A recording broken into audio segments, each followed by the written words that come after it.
All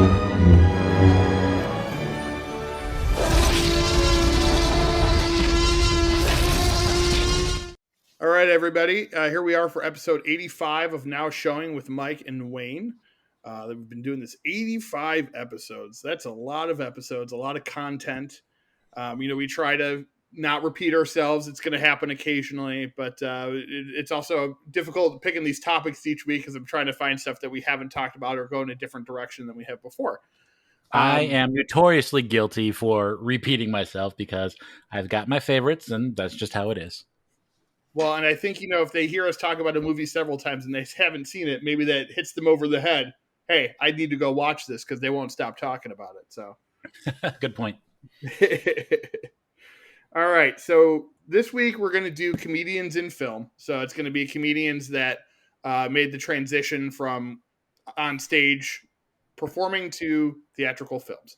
We're each going to pick a movie from each one. A couple of the movies will have a couple different comedians in it, but I'm going to start us off with one of my favorite comedians and someone who I actually saw live. So I'm a big fan of his comedy plus his movies, and that is Chris Rock. You a ninja?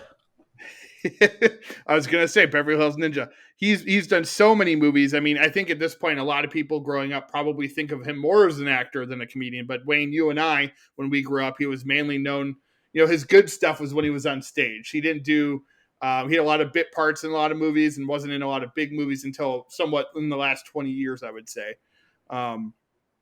He's now made a name for himself where he can, lead a movie, star in a movie.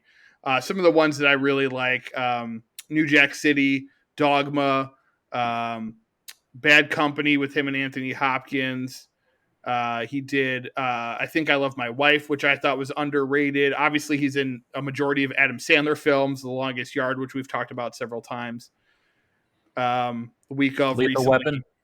Lethal Weapon 4, one of my favorite franchises.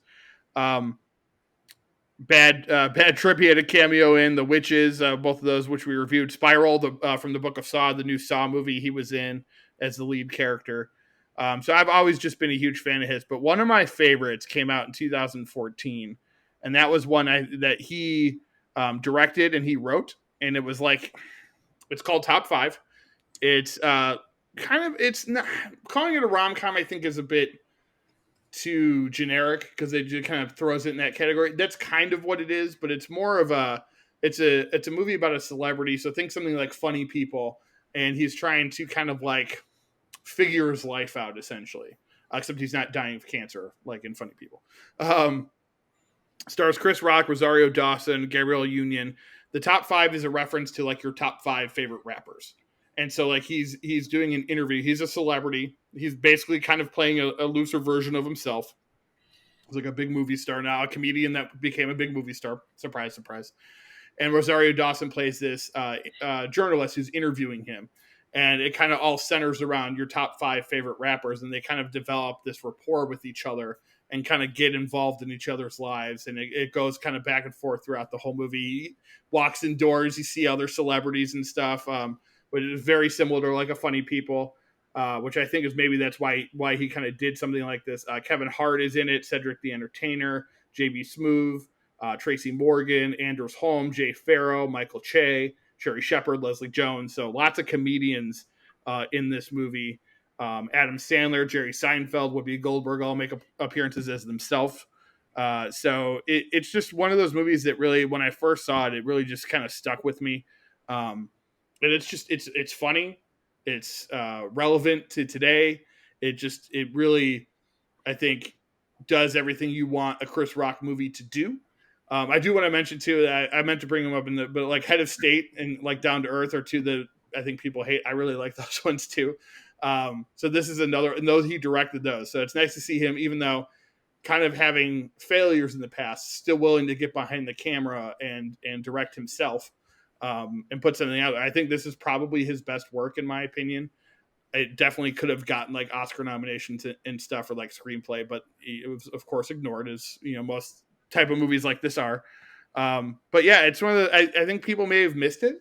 So if you haven't seen it, I definitely recommend checking it out. I think it's streaming somewhere at the moment. It's definitely worth getting some eyes on it because it's Um, just really, really good. And I feel like not enough people talk about it. So Wayne, have you seen Top Five? I have not seen Top Five. Okay, well, then it's a heavy recommendation for me uh, for anybody to watch it because it really is, like I said, it's like his best work, I would say. Wow, that's high praise coming from his filmography and what he's done over the years. So Yeah. Let's see. It is on. If you do Pluto TV, it's a free app. It's on Pluto TV. Otherwise, you could rent it or purchase it. no So yeah, reason not to check it out, folks. exactly. All right. So that's my first one. Wayne, what's your first one of the week? All right, I am going with one of my favorite Jim Carrey performances, and that is 2004's Eternal Sunshine of the Spotless Mind. Now, this is the second film in sequential years that really moved me on a different level. First one being 2003's Big Fish, the Ewan McGregor film that we talked about a couple weeks ago. This one is another, gosh, it's definitely a think piece. You know what I mean? You've got to like really a mind fuck. Yeah, because all right, for those of you that have not seen or are not familiar, here's the tag or the log line. When the relationship turns sour, a couple undergoes a medical procedure to have each other's minds erased, or have each other erased from their memories, I should say. So we got Jim Carrey and Kate Winslet, and everybody knows, I think, that Kate Winslet is one of the greatest actresses that's been working the last 20 plus years. Agreed. They make a very interesting couple too. Mm-hmm. You'd think Jim Carrey, oh, the funny, goofy guy, who's borderline annoying sometimes to some people, but in a pretty dramatic role. He's still got his Jim Carrey mannerisms. He gets the humor in there here and there, but definitely a subdued, toned down Jim Carrey, and I think he did a fantastic job. We got Tom Wilkinson, Jerry Robert Brin, Elijah Wood, Thomas J. Ryan, Mark Ruffalo, Jane Addams, David Cross, Kirsten Dunst. Yeah, it's a great cast. Yeah, I'm just going through, and it's written by Charlie Kaufman, who's a weirdo. Directed by Michelle Gondry, who's almost just as weird as Charlie Kaufman. So it's definitely got a match made in heaven, if you will. Exactly. To say that these are oddball or not the popular kids, if you will, is an understatement, because Jim Carrey's character, let's see, as Joel Barnes, he's a weird dude, kind of a loner, outsider, if you will. And Clementine, Kate Winslet's character, is definitely an original, off the wall, spontaneous, spunky, if you will. Just, they say opposites attract, and this is a very good case for it, until obviously the relationship sours and she decides to erase Joel from her memory. So Joel's like, well, I'm going to do the same to you, blah, blah, blah. Obviously, then he realizes what a mistake that he's made. And basically, the whole movie centers around Joel trying to hold on to Clementine in his mind, and different scenarios from his past and his childhood, trying to hide her in different places. I guess that's the synopsis of it, sir. Do you anything to add? Because it's really hard to describe this film. It's hard to describe without really giving anything away. It's a beautiful movie. It is well acted. It was completely ignored in 2004 during the Oscars and whatnot. But it is what I would say, Wayne. We've talked about this a couple weeks ago when we talked about the Oscar nominations. It's the perfect example of a film that didn't get a lot of love when it came out. Now, it did make money for being a kind of an indie film, even though it was released by a major studio.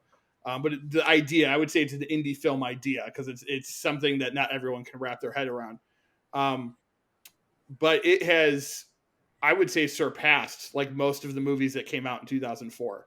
When you talk about films from back then, it's one of the top movies of that time period.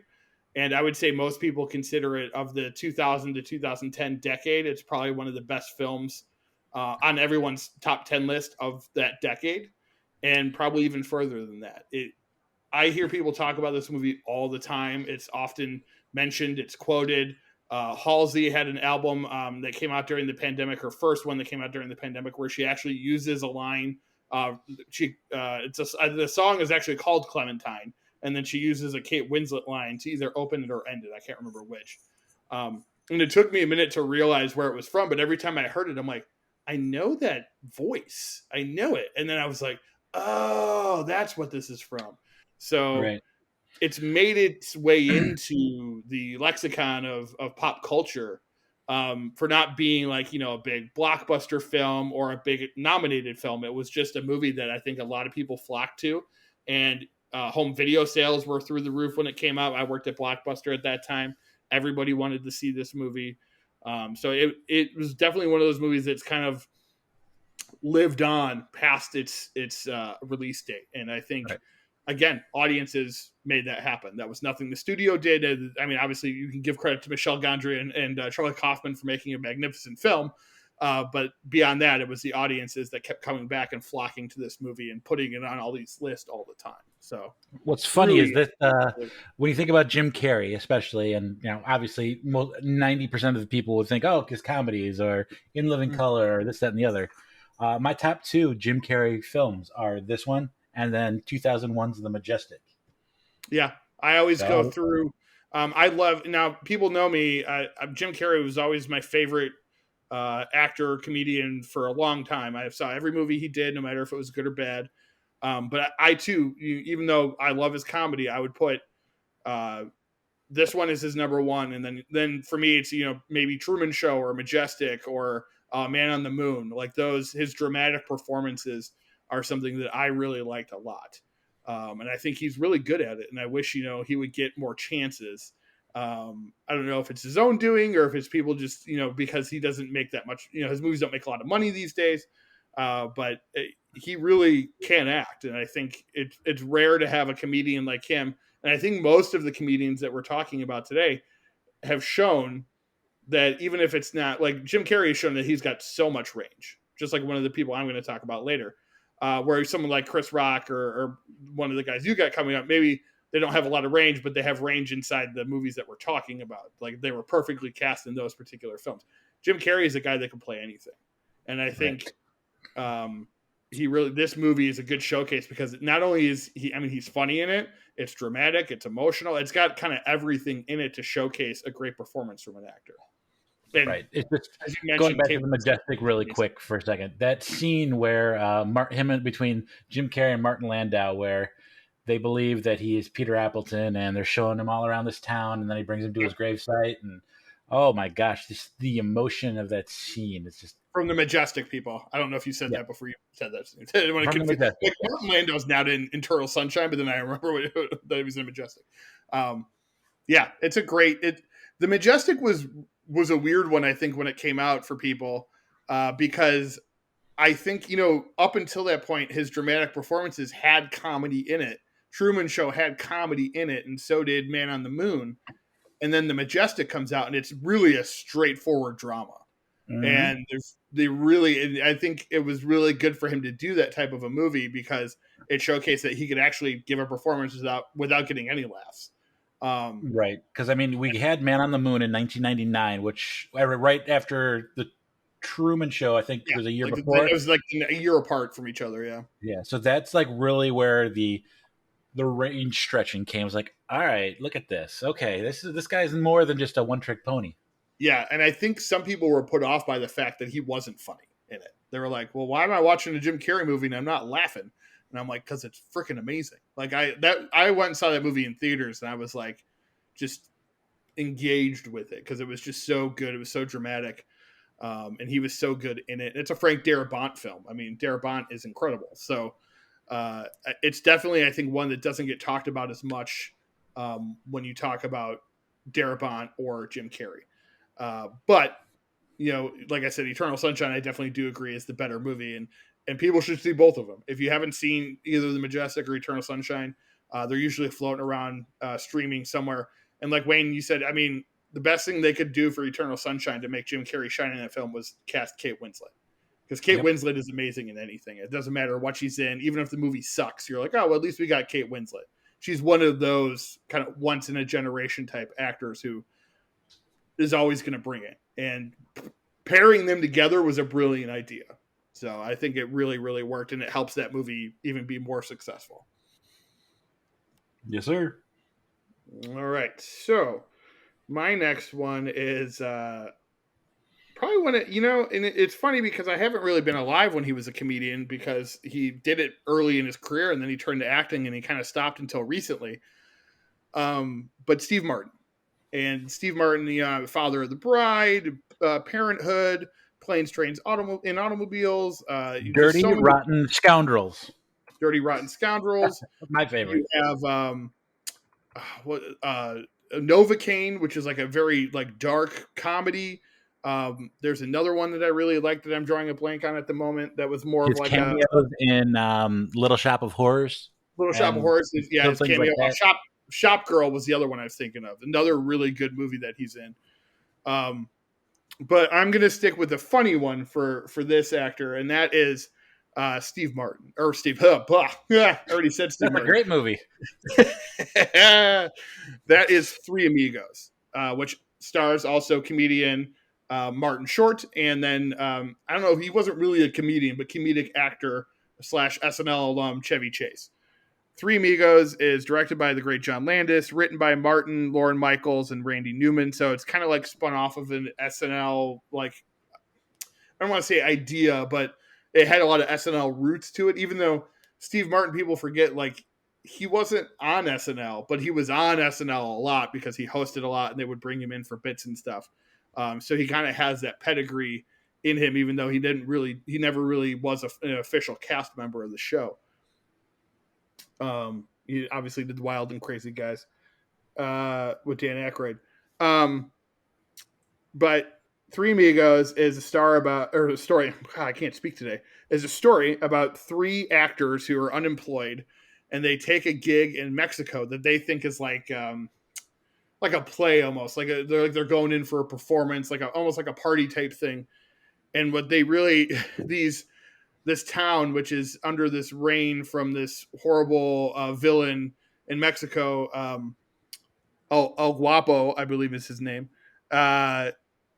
They see these movies that they're in where they play these like cowboys, and so they hire them to protect the town. So they think it's like this gig that they're going to do, and they really end up having to go and like fight these bad guys to save these townspeople. It's fucking hilarious. I mean, I grew up on this movie. I watched it probably like 50 times at least. It's endlessly quotable. Go ahead, Wayne. No, just laughing. Oh, okay. I mean, the cast of Steve Martin is Lucky Day, Chevy Chase is Dusty Bottoms, and Martin Short is Ned Nederlander. So just right there in the cast names, fantastic. El Guapo is the villain. You got as one of the villains. You got Jefe, who's the village leader. Joe Mantegna is in it for a little bit. It's the head of the movie place. Phil Hartman is in it for a minute. John Lovitz. So it's got, again, another movie that's just got a lot of comedians all the way through it. Man, this movie is just I mean, there's just so many scenes. There's the scene where Steve Martin is chained up to the wall and he's trying to get away, and there's the plethora scene, if you know what I'm talking about. I haven't seen it in a while, so it's completely fresh in my mind. But there's so many moments in this movie that are just endlessly hilarious. And Steve Martin is, I think, one of the main reasons why he plays a good, like, straight man, but in this movie particularly, they had him do both. He plays a straight man, but he's also a lot of the comedy as well. So he's like the leader, but he's not really meant to be a leader type of thing. Kind of think like a Will Ferrell type character. Like Will Ferrell could play this character, I think. Someone who thinks he's in charge but really isn't. And then you have, the other two. He plays wonderfully, obviously, off of Martin Short, who him and Martin Short have basically made a career now in their late stage of their life of being a comedy duo. And that's where, like I said, Steve Martin has returned to the stage to do comedy with Martin Short. He's not gone solo, I don't think, since the 70s. So it's been a long time since we've seen him command an actual comedy stage. But because he put so much effort into being an actor, and it worked. Obviously, it worked for many, many years. He was a very talented guy. Lots of talented things. Like I said, if you want to see really great pieces of acting from him, watch Novocaine or Shop Girl. Those are two more dark comedy. Novocaine's like a dark comedy, and then Shop Girl's like a romantic drama, kind of. Not really even a rom-com. There's some comedy in it, but really, really good movie. And he's really fantastic in those films. But if you want to go back to the core of how funny he was, or is, I should say, he's still alive. Go watch Three Amigos because it is hilarious. It one of my favorite comedies, I think, of all time. And you can say was for Chevy Chase because he's definitely not funny or a very good dude anymore. Apparently not a good person, and he doesn't care that he's not a good person. So there's no growth that can happen for him because he just is too old to care at this point. That being said, he was hilarious. He is fantastic in this movie as well as the other two guys. So I mean, it's one of those things you can go back and you can watch it for him and be like, man, it's a shame that we all hate him now because he was a really funny guy. And maybe he still is, I don't know. But it's definitely a really funny film. I'm going to stop rambling on it because I feel like I've just been rambling for the last 5 minutes. But if you haven't seen it, or if you haven't seen it in a while, half our show is rambling, sir. I know, this is true. It's very true. Wayne, do you have any thoughts on Three Amigos? You hit the nail on the head with pretty much all of it already. Hilarious, and you can pop it on at any time and definitely be entertained for the hour and 45 minutes or whatever it is. Yeah, it is a gem, I will say. All right, so we are going to head into my second pick, and this is one that I have talked about before, and sorry, it happens, I repeat myself. That is 1986's Back to School. When I had the idea for this, sorry to interrupt you. When I had the idea for this, I was like, he's going to pick Back to School. You know it. All right, continue. It is one of my all-time favorites. It has so much nostalgia that I can branch off in different directions. Obviously, Rodney Dangerfield is a comedic legend. Rest in peace. You are missed, sir. But I was initially thinking, you know what? Comedians in film, Sam Kinison. Didn't even think about Rodney Dangerfield until I clicked on the IMDb. I'm like, IMDb page. And I'm like, oh yeah, duh. So yeah, Sam Kinison, definitely a stylized comedian. Yep. Known for his, I guess you could say, temper and projected rage. And cocaine use. Yeah. And then, with his subsequent death, and I believe he was killed in a car accident after he got clean and sober. He got clean and sober. Truly tragic tales. Yeah, he got married, and I believe both him and his wife perished in that car crash. Very sad. But yeah, he was clean and sober. He had turned his life around, only for it to be cut tragically short. But just the scene that encapsulates Rodney Dangerfield and Sam Kinison, because Rodney, I believe, if he didn't discover Sam Kinison, definitely helped him on his career. Often when Rodney Dangerfield was hosting, stand-up events and whatnot. He helped. Yeah, I don't know that he discovers the right word, but I listened to Mark Maron, and he brings on a lot of comedians. And Maron actually spent some time with Kinison in the 80s, so he knew him, well enough in that time frame. But they talk about all the time how Rodney would do those specials, and then that's where like Bob Saget and Sam and Robin Williams and Billy Crystal, like all those guys would kind of do those shows with him, and that's where they would become more famous, was doing his. And I guess Rodney, to his credit, really liked doing that. He liked bringing attention to other comedians. So that was something that he really gave the comedic community, because according to a lot of people in the business, Rodney was very self-deprecating. And if you heard the man's comedy, it's definitely in there. And I think, he wanted to, at least if he could do anything, if he didn't think his comedy was any good, he wanted to give the world other comedians. So mm-hmm. Mark Maron is a great source for just knowledge and information and getting the truth on things from the horse's mouth. So after you're done listening to us, why don't you go ahead and give him a listen as well? Yes, exactly. Shameless plug. I'm expecting my royalty check, sir. Or my sponsorship check. Mr. Maron, sir. Yes. All right, so let's get down to business. Thornton Mellon, Rodney Dangerfield, Back to School. Basically, I just wanted to talk about that scene with him and Sam Kinison, honestly, because I have talked about this one incessantly. In the '80s, you've got those, the comic branch right there. You also have Mr. William Zabka with the Karate Kid, and now obviously we have Cobra Kai Link. Again, playing a villain because that's what he did best back in the '80s. That's Now what he's he the was always hero, asked in if the you 80s. will, Yep.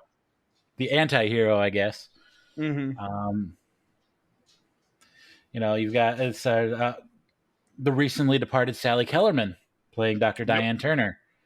Obviously, you've got Burt Young, so we've got a Rocky tie-in.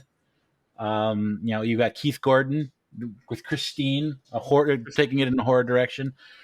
Yep. We could do 6 Degrees of Separation. I think I just did 6 Degrees of Separation, starring Back to School. Yes. Basically. I don't know if I need to go on anymore about why this film is so you good. You have to mention Robert Downey Jr. That's for sure. Obviously, we've got superheroes with Marvel.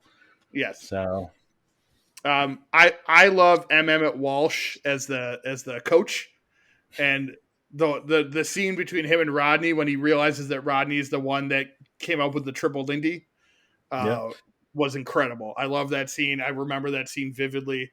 Just I was at this festival once about 20 years ago.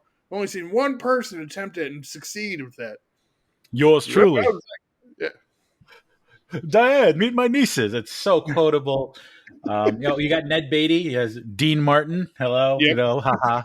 And then you go, what's the movie with Dean Martin where squeal boy, squeal? With Ned Beatty. Deliverance. Deliverance, one of the that's a well regarded film.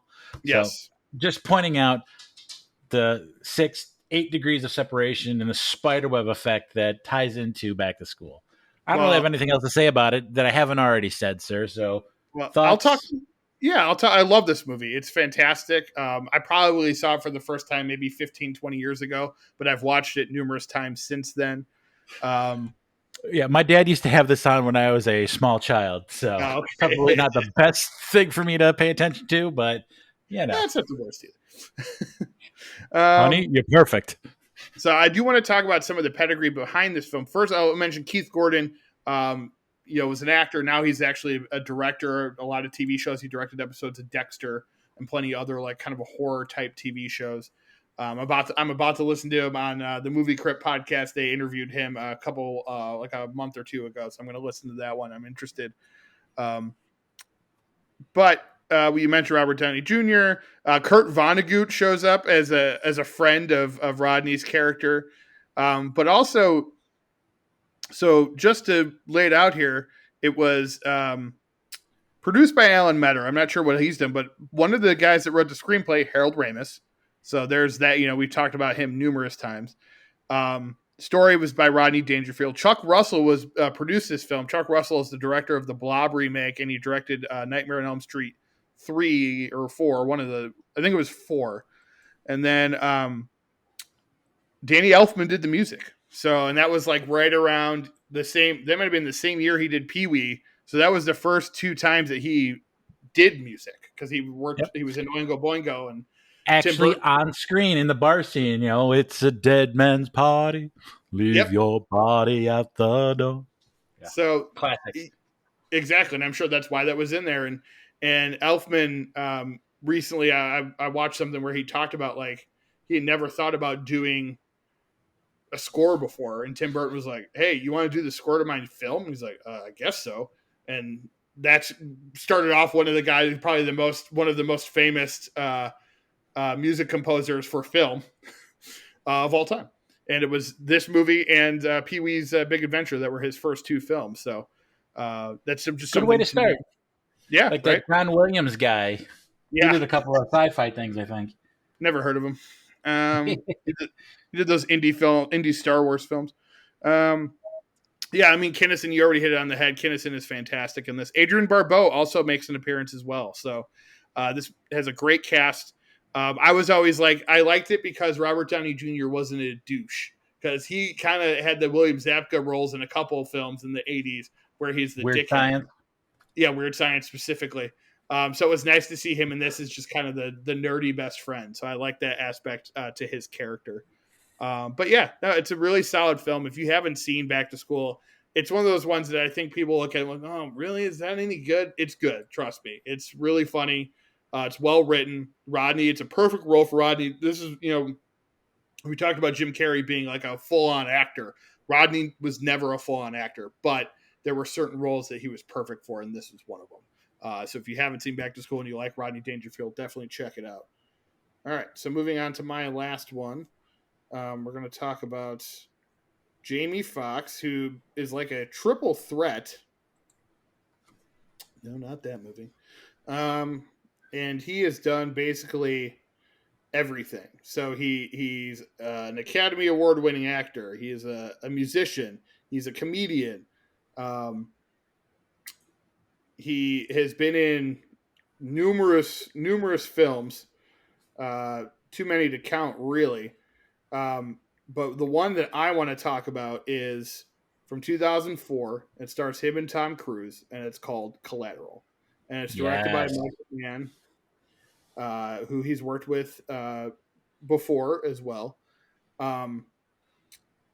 He has been in so many movies, but he really, in 2004, when he did Ray and Collateral, was when his career kind of went to another level.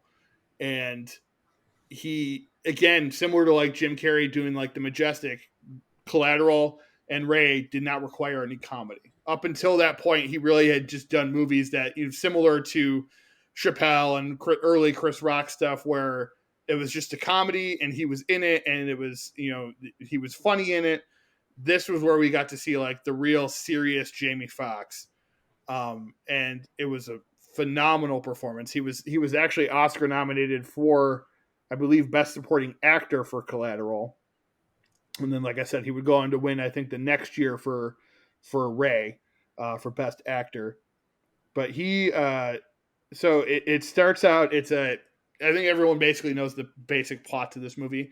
Tom Cruise plays a hitman, and he's looking for targets, and he basically pays Jamie Foxx, who's a cab driver, to take him to all these hits and where he's got to go.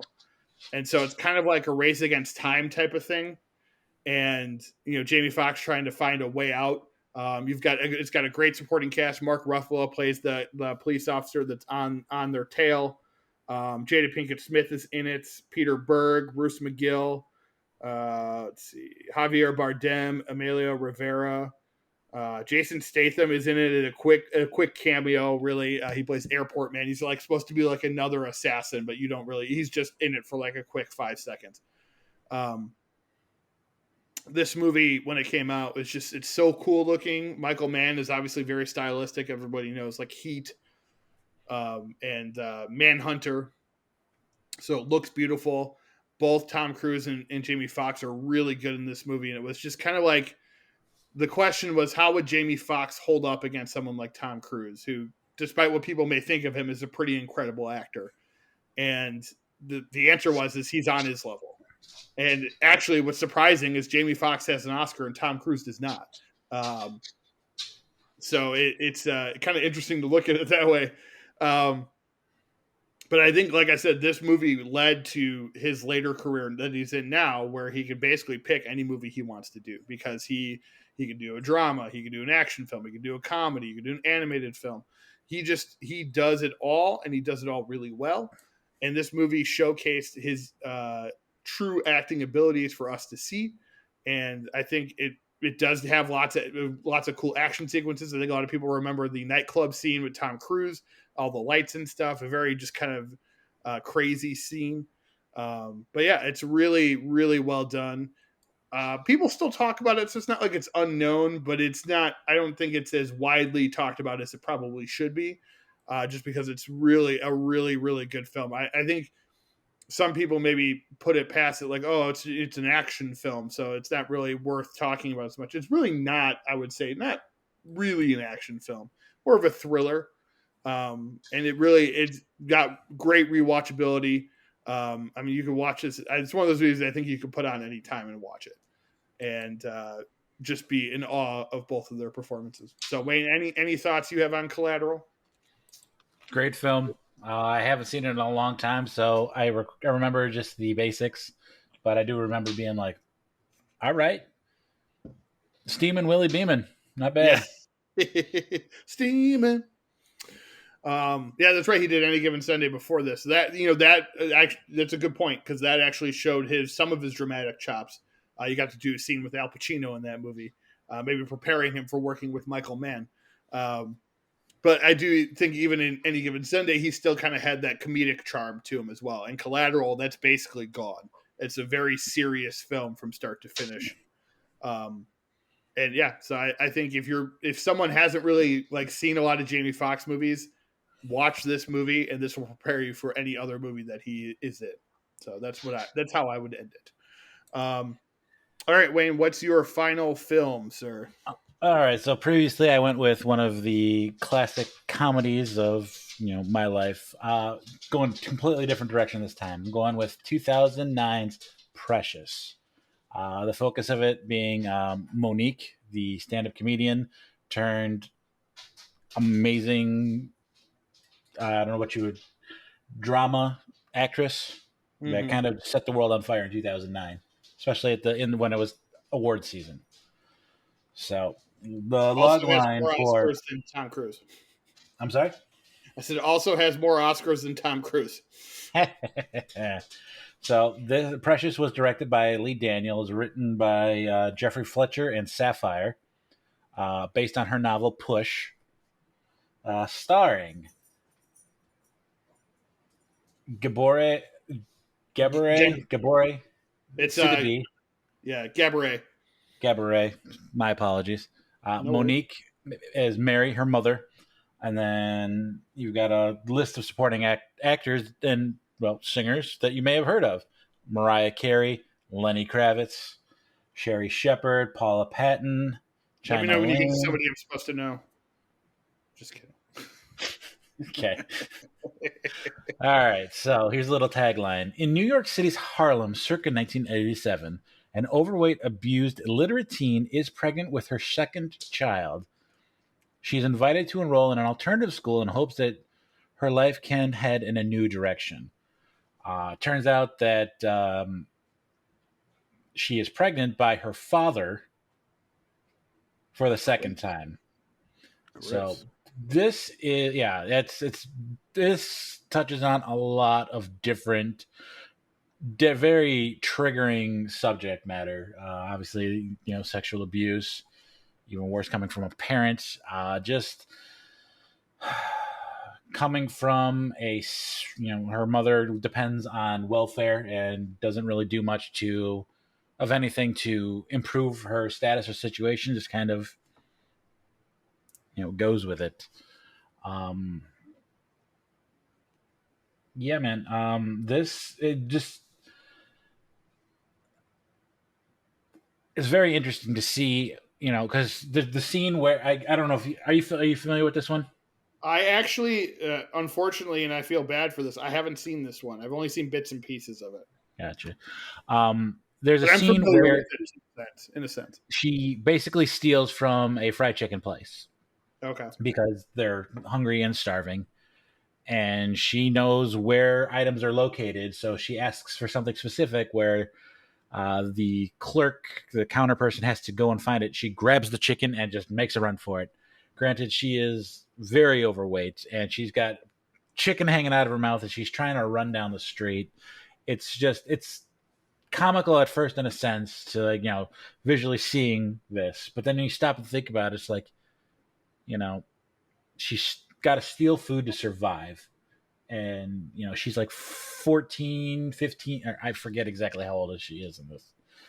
She's very much a teenager, Yeah. a middle teen, not anything like 17, 18, like young, like middle teen at most. And just what is first interpreted as hilarious is kind of like, wait a minute, when you stop and think about it. And one thing leads to another. I don't remember how exactly she gets put into this special school. I believe she refuses to go get on welfare like her mother, and then mom like attacks her and kicks her out, and she ends up at this alternative school and meeting other students and teenagers in the similar situation, she kind of starts to flourish a little bit. She, learns that she likes telling stories and learning how to read and write. So it is a feel good turnaround story that really does highlight this particular person's, overcoming her shitty beginnings, if you will. Yeah, for So, sure. Monique did win the Academy Award. It also won the Academy Award for Best Screenplay, I believe. But again, Best Picture, it lost out, and now Best Actress, it lost out. So, Best director, it lost out too. yep. Um, But yeah, if you have not seen this, and you definitely got to be in a certain mood, then it's gonna make you feel things that you may not want to, or even know that you are gonna have problems with. So be wary going into it, but it's also a very, very good, powerful film. Yeah, I've heard really good things. I just, it was one of those things. I think Rebecca had watched it without me, so it wasn't, and I wasn't like holding a grudge or anything.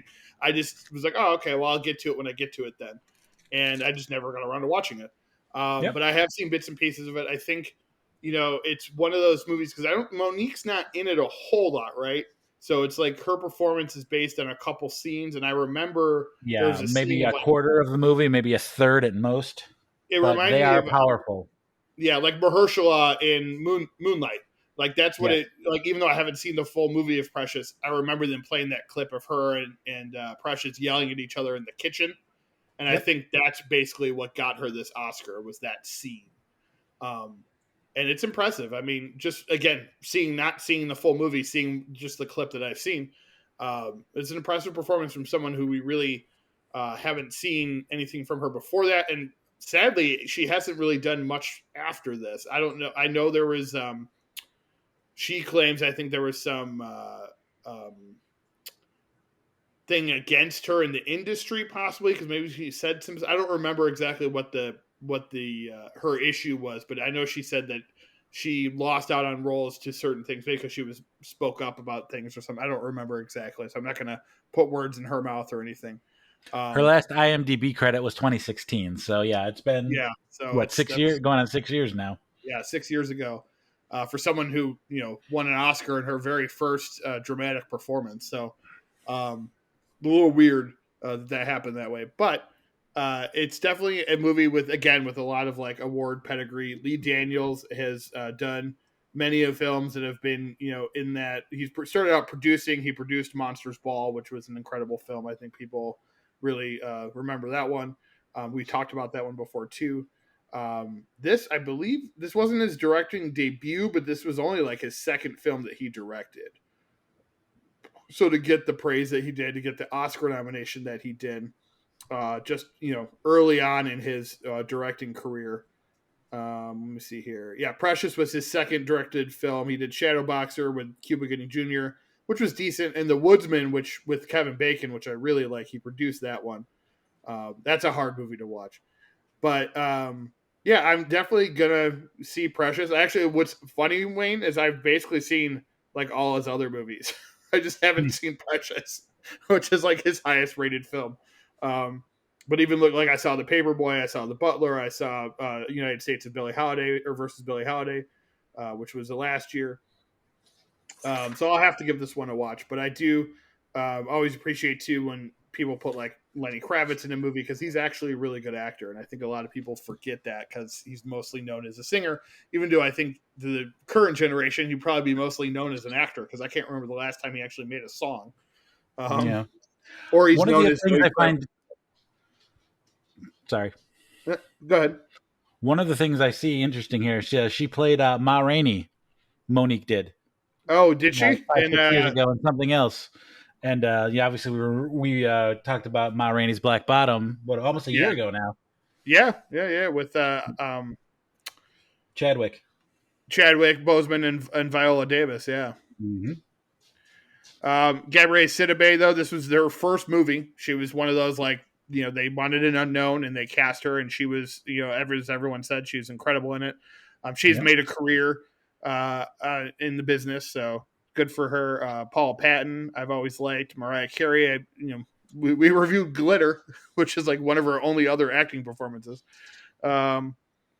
yeah, so I'm definitely going to have to watch this one and see how it is. So if you haven't seen Precious, everybody watch it. That's another one that's usually on something, whether it be IMDb for free or Vudu for free. It's usually out there for you to watch, so you don't have to pay for it. All right, so we're going to move on to our next segment, which is our reviews of the week. Love it. All right, so this week we have another one similar to The Kingsman, which was released in theaters early, then put on streaming relatively quick. And that is what this first one is. It's called The 355. It is an action film. It was in theaters for about a month, and then it just got put on Peacock on Monday of last week, of the 21st. It's directed by Simon Kinberg, who directed X-Men Dark Phoenix, and he's also produced and wrote a bunch of the last few X-Men films. Screenplay by him and Teresa Rebick. Story by Teresa Rebick. Produced by Jessica Chastain and Kinberg and Kelly Carmichael. Starring Jessica Chastain, Penelope Cruz, Fan Bing, Diane Kruger, Lupita Nyong'o, Edgar Ramirez, and Sebastian Stan. It follows. It's an action spy film that follows four female spies, I guess, and one that's kind of associated with another government. That is Penelope Cruz. So it's one of those. There's lots of twists and turns. There's a character in the beginning, so it starts with Jessica Chastain and Sebastian Stan. They're partners, and they're on the trail of someone who stole. Like a hard drive that contains like a program that's going to destroy the world. So we've seen this a million times plot wise. You've seen that, and only one of them comes back. Jessica Chastain comes back, so there's lots of questions. We don't know where Sebastian Stan's character is. We're told that he is dead. There's again, it's a spy movie, so I beg you, when you watch stuff like this, remember that there's going to be lots of twists and turns and who's a good guy, who's a bad guy type of thing. So there's a lot of that going on. Really good action sequences, really intense stuff. I really quite enjoyed this one, Wayne. I think it's never boring. It keeps you engaged. It did not, now this saying that I enjoy it did not get very good reviews, but I feel like some of these movies are judged harsher for some reasons than others. It's not any different than any of the other spy movies that are out there. It's just kind of a different way to tell the story. And it's definitely a showcase for the five women that are in this film for sure. And I think if you're a fan of any of them, that you'll like this movie. Anytime a movie can bring more attention to Diane Kruger, I think that's a good thing, because I think she's a really good actress who kind of gets lost in the shuffle a lot. Yes, absolutely. Yeah, Inglourious Bastards, National Treasure films. In the Fade, which was the one she was a German film that she did that won the Golden Globe for Best International Film. So she has a lot of work out there, and too, what I like about this movie, when it keeps everybody in their nationality. Like a lot of times you get Nwanga will play an American, or Penelope Cruz will play. Well, she plays Latino, I guess, wherever she's in.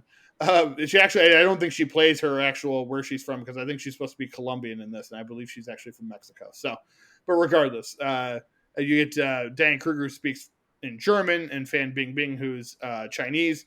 So you get a very nice, diverse cast here. A lot of women that you just want to see kick ass, and that's what this movie was kind of built for. I think it was built as a star vehicle for Jessica Chastain. But I do think Diane Kruger really shines in this film. I really liked her a lot in this. And also Lupita Nyong'o is, like, she's one of those, she's becoming like a Kate Winslet. Like, you just kind of throw her in anything. And even if the movie sucks, you're going to be like, at least Lupita was in that. Because she is just easy to watch. She's fantastic. A great actress, obviously. And to add her to this cast, I think was a good idea. But yeah, you're going to get people that judge it on it. Like I said, it's something we've seen before. So people are going to judge it harsher, I think, because of that. What does it do new? What does it do different?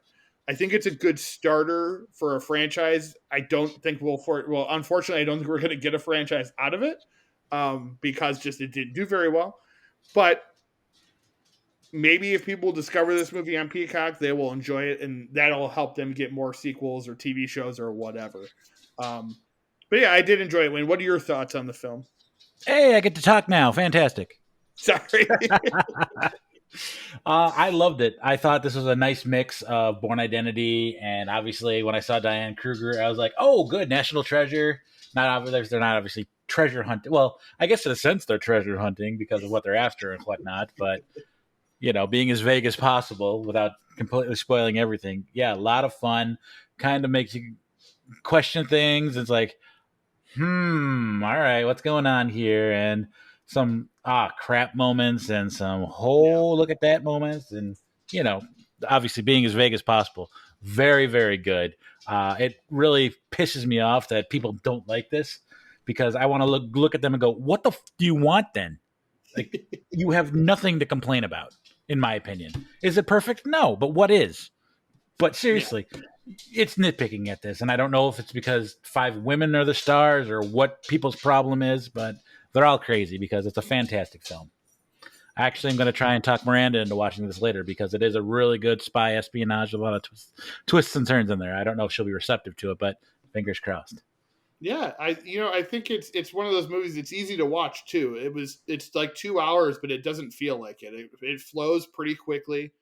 It's entertaining. There's really nothing like we talk about this all the time. Like, there are certain films where you don't need to go into them and compare them to all their, like the like how great is the scripting, how great is this, how great is that. Like, not everything needs to have a perfect script to be a great movie or to be a fun movie.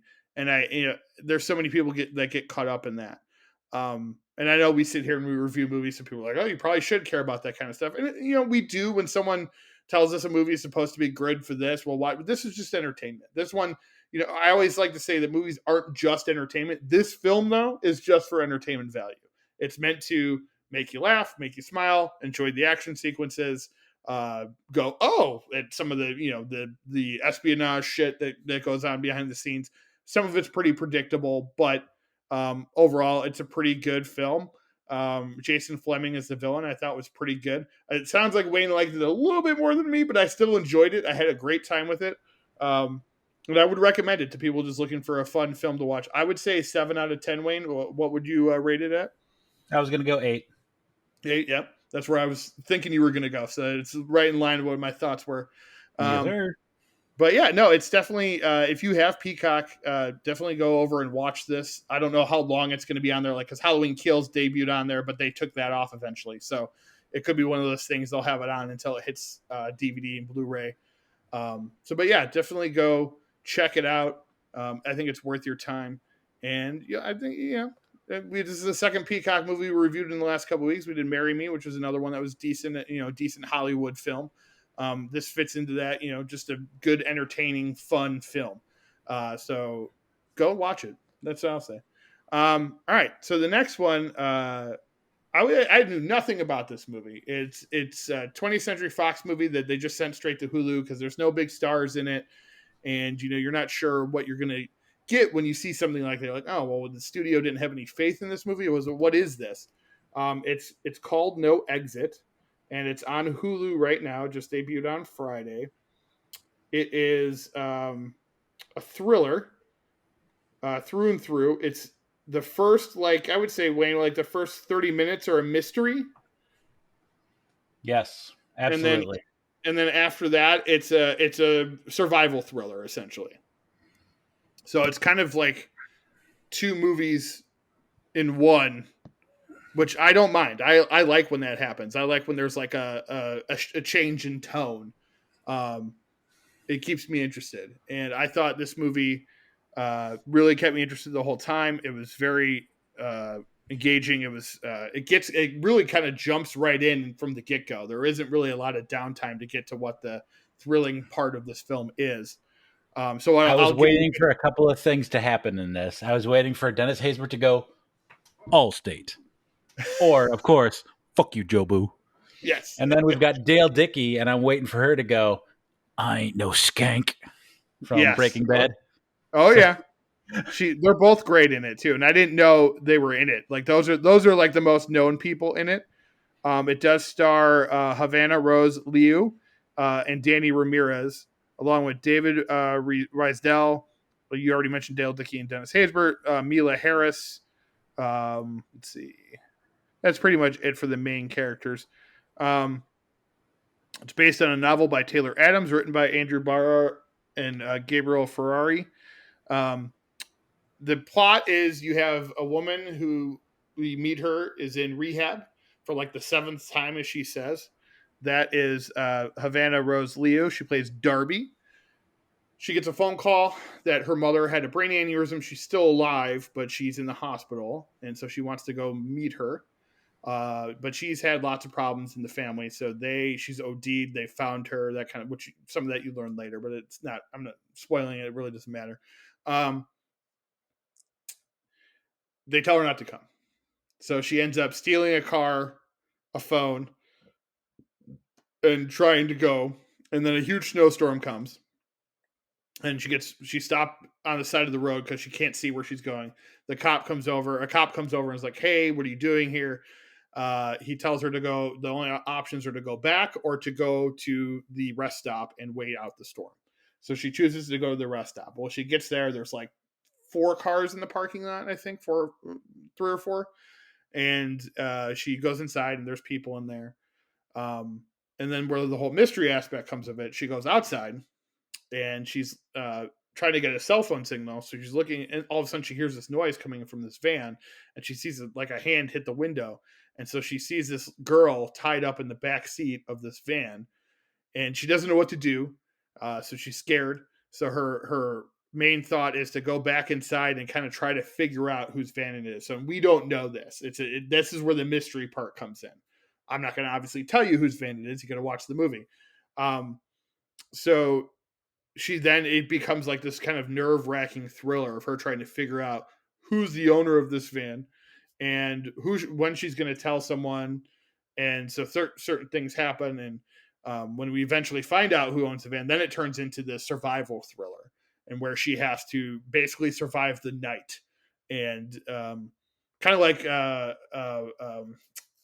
God, what's the 13? God damn it. I can't remember. Assault on Precinct 13. That's what I was thinking of. It reminded me of something like that.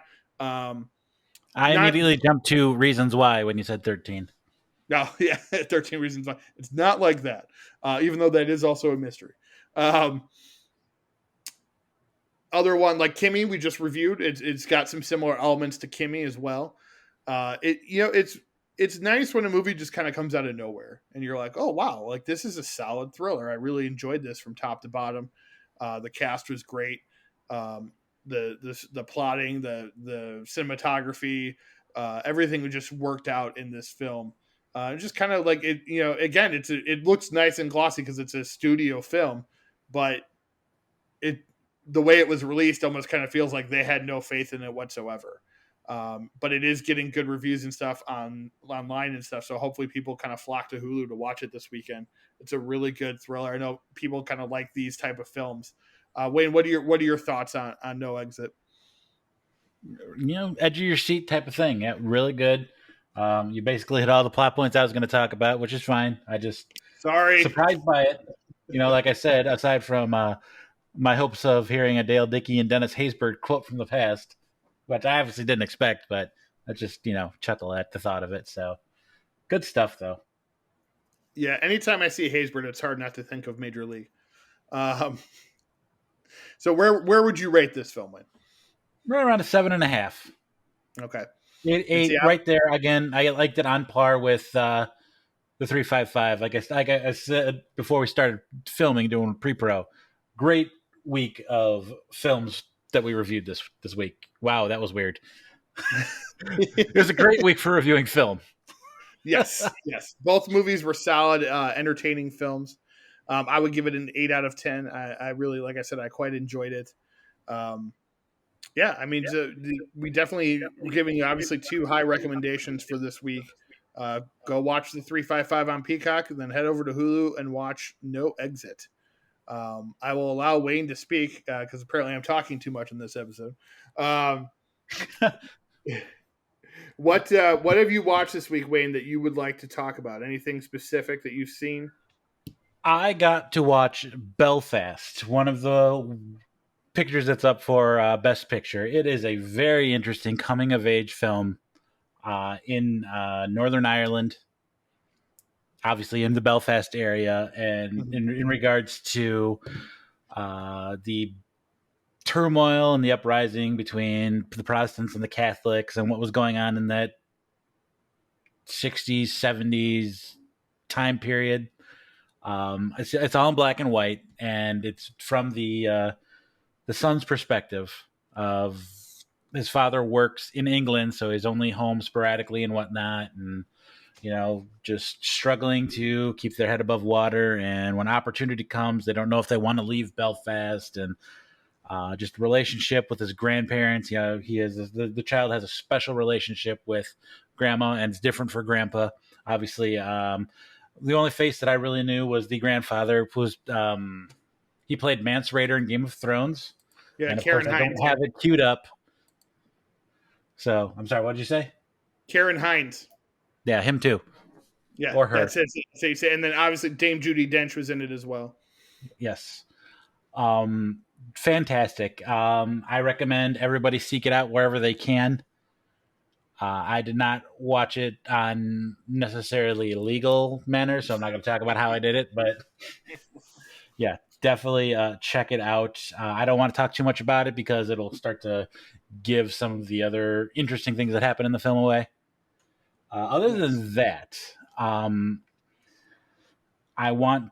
been watching the CNN documentaries on the decades. I watched the 80s, I watched the 90s, and now I'm into the 70s. I kind of watched them out of order, obviously. Just very interesting, talking about the most interesting aspects of that particular decade. Obviously, the 90s focused a lot on the Bill Clinton years. The 80s focused on Ronald Reagan, the AIDS epidemic and crisis. It talked about music and pop culture and television and how it's changed over the decades. So it's all on HBO Max. So if you're into that sort of thing, definitely check that out. It's really intriguing. Each decade has 6 or 7 episodes, so they're about 45 minutes long each. So definitely something you can get caught up in. But that's what I've been watching lately. Now, didn't you watch the new Scream movie? I did watch the new Scream movie. What's what interesting in regards to that is I actually texted you mid-movie because I had to stop and pause. I'm like, wait a minute, this looks familiar. Lo and behold, it answered the question in the movie. Yes. Yeah, sorry, I didn't see the text, but I was like, oh. And then you're like, yeah, never mind, I got it. No, it's probably good that you didn't answer right away because, yeah, the question was very plot-centric. So it was, yes. And I don't really want to talk about it because I know really talking about that film is going to give away the plot. So what did you think of it, though? What is your overall feeling? It did a great job with nostalgia characters and whatnot, and bringing people up from other films. If you're a fan, obviously, of the previous films, there's a lot of nods to them in this latest aspect, if you know what I mean. Wink, wink. Yeah. It reminded me, too, how great David Arquette is. Yep. Like, he's so good, and he, just the stuff that he can do, I think, is people don't. I think we take it for granted, I guess. And he really deserves more work. And I think his performance in this film really set out, shows that how talented he really is. And definitely when it comes out for people to watch, they should watch it. Go ahead. When we talk David Arquette, especially, a lot of times they associate him with the spoof Doofy in the Scary Movie. It's like, no.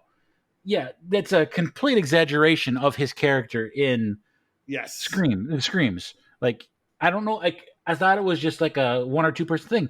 It's like ridiculous how many people think he's a bumbling idiot. It's like, no, go back and revisit him. He's not. Yeah. It's No, kind he's of not. maddening and frustrating because people just associate a spoof of his character as that's what he is. It's like no, and obviously I'm just talking in the Scream franchise. He's done other things, you know. Yeah, he does. He's done. He's got something out right now that's a bit more serious. There's the documentary I have yet to watch that is supposed to be really good. So I mean, I think it's a great showcase for him anytime one of these Scream movies comes out because it's a big studio ordeal and you get to see kind of him front and center. So Let's not forget former WCW heavyweight champion of the world. yes, I think wrestling fans want to forget that. Star of Ready to Rumble, which to me underrated comedy. Yeah, so I knew you would watch that, so I wanted to talk about that because I talked about it a little bit when I saw it. One thing I did want to talk about that I started watching, I haven't finished it yet, but I'm going to finish it soon, is we need to talk about Cosby, which is a Showtime documentary miniseries about Bill Cosby and the monster that he is. And I won't say has become because he's been that his whole life. We just didn't know about it. So it's a real interesting documentary to watch. I've got one more episode left. It's only 3 parts. Kamal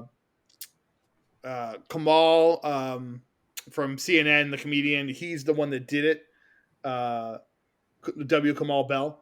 And so he directed it, and he kind of came at it as what he calls himself a child of Bill Cosby, which is someone who grew up in a time where Bill Cosby was considered to be like the perfect American father figure for, you know, kids to like. He did a lot of kids stuff, a lot of kids shows. But then you watch this documentary, Wayne, and it's funny because what they'll do is the first 2 episodes, they'll like, oh, you know, he was this guy and he was that guy and he did this thing and did this thing. And then they'll bring on a survivor and they'll talk about, well, yeah, while he was doing that thing, he was also doing this. And then there was one part where they were like, you know, oh, you know, in the 80s, the late 70s into the 80s is where he started becoming like the, you know, Fat Albert and all that stuff, very kid friendly stuff. And that episode ends with Kamal going back and going, but the allegations go all the way back to 1965 when his career started.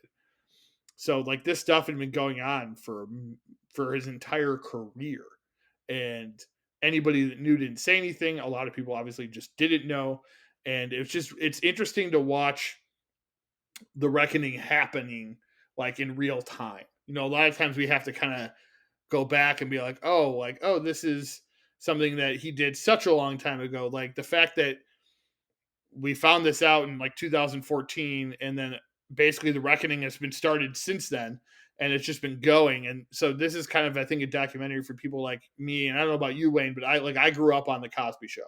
That was one of my favorite TV shows growing up. Bill Cosby was the perfect American father, and so as much as like that was it for me, like I watched a few of his movies that came out in the 90s. I didn't really think of him much after that, once I became older, but I do believe that, watching the Cosby Show when I was younger was a big part of my life. I was a huge fan of that show. So it's just interesting to kind of watch that reckoning happen and see comedians that are like, oh yeah, Bill Cosby was my idol. And then this fucking shit. And they're just like, it's like, Jesus, man. Like, right. And he's a horrible, horrible monster. Like sorry, not to cut you off. I just thought the episode with the barbecue sauce, if you will. I don't know if you recall this, where he's got this special barbecue sauce that gets everybody in a lovey-dovey mood. It's like, yeah. Ooh, careful now. So what's interesting is, I don't know. So these are just the first 2 episodes. I'm getting to the 3rd episode, which is where they start talking about the Cosby Show. Right now, it's been all his movies and I Spy and all that stuff in his comedy specials. He's been making these jokes his entire career. Spanish Fly was a big joke of his that he would always go back to. He did it on Larry King 30 years ago. So this is way after his career had already taken off. Spanish Fly is a drug that, can make people pass out. And he would always make these jokes about it and like wanting to be able to use it and go. And when he made a joke when he was going to Spain, he was going to be able to use it in Spain, where it's from. And it's just, but like when he would tell these jokes back in the day, people would just laugh it off because he was the family friendly comedian. Now he wasn't like G-rated, but he didn't swear. He didn't cuss a lot. That was his main draw. I mean, he did tell somewhat inappropriate jokes from time to time, but it wasn't, like this. And it was sprinkled, the Spanish Fly stuff and the women being passed out and taking advantage of them was sprinkled throughout all his comedy. So it's not surprising that you bring up the Cosby Show where they actually had a joke like that. Very weird to kind of go back and be like, oh fuck, like this is like people on the documentary should be like, he's been telling us his whole career that this is who he is, and we just didn't pay attention and let him do it. Not that it's our fault, but it's one of those things. Like if someone would have been like, hey, wait a minute, that sounds like sexual assault, and he keeps telling that joke over and over again, maybe we would have known sooner. It's just, it's crazy to watch. I really recommend it. It's on Showtime, so if you have Showtime, definitely go check it out. Donovan and I did rewatch The Suicide Squad yesterday as we're getting ready to. It's over already, but we're going to watch. And I know people say it's not appropriate for him, but we're going to watch the Peacemaker TV series. So, yeah. All right. So, moving on to news and notes of the week, and then we'll wrap up the show. All right. Parker novels. People may remember that Jason Statham just recently played Parker. They've adapted many series and TV or movies for him over the years. This is going to be a new Amazon film written and directed by Shane Black. He's also bringing the Nice Guys writers on board as well. Robert Downey Jr. and his wife will produce, and Robert Downey Jr. is going to star as Parker. So that'll be interesting. Parker's like a kind of like a spy or like a heist thing. So it should be good. Robert Downey Jr., we all love him. Kenneth Branagh, latest to join the Oppenheimer film by Nolan. Also, David Desmulchin from The Suicide Squad and Dark Knight has joined that. If you look at a picture of the cast of the Oppenheimer biopic, it's ridiculous at who's involved. Let's see. Frank Grillo to play cult leader in horror film Man's Son. Simu Liu joins Jordana Brewster and Sam Worthington in sci-fi film Hello Stranger. David Desmulchin, Marin Ireland, Vivian Lyra Blair, and Madison Hu join Stephen King's The Boogeyman film. Emmy Rossum to play Tom Holland's mother in the Crowded Room anthology series at Apple+. Amanda Seyfried will also star. Matt Reeves producing Smile, a vampire film for Netflix. Lily Tomlin, Rita Moreno, Jane Fonda, and Sally Field are going to star in 80 for Brady, a road trip movie about 4 Patriots fans who take a road trip to the Super Bowl in 2017. Tom Brady will produce the film and play himself in the film. Delroy Lindo officially joins Blade MCU film starring Mahershala Ali. Aaron Pierre from Old also will be in the film. Aaron Moriarty and Jamie Campbell Bower to star in True Haunting from director Gary Fletter. It's based on the first ever televised exorcism. Meg 2, The Trench, starts filming with Jason Statham, Cliff Curtis, Sophia Kai, and Paige Kennedy returning. Skylar Samuels, Sergio Paris Mencheta, and Sienna Gilroy join the cast as new characters. Also, Wu Jing will joins the cast as well. Li Bingbing will not return. She was one of the main characters from the first film. Ben Wheatley will direct the sequel. Tarantino in early talks to direct episodes of Justified Prime Evil, starring Timothy Olyphant. That is based on the original TV series, and I'm drawing a blank on the writer, but that Tarantino has adapted that writer for Jackie Brown, so it makes sense to him kind of work in that same area. Let's see. Anna Camp, starring in supernatural horror film From Black, which is filming now. Lyric Ross from This Is Us joins Marvel's Ironheart as the main character's best friend. Release is coming up. Rescued by Ruby with Grant Gustin and Scott Wolf hits Netflix March 17th. And the final 7 episodes of Ozark drop April 29th. Death that we've had this week. Jamal Edwards, British rapper, dead at 31.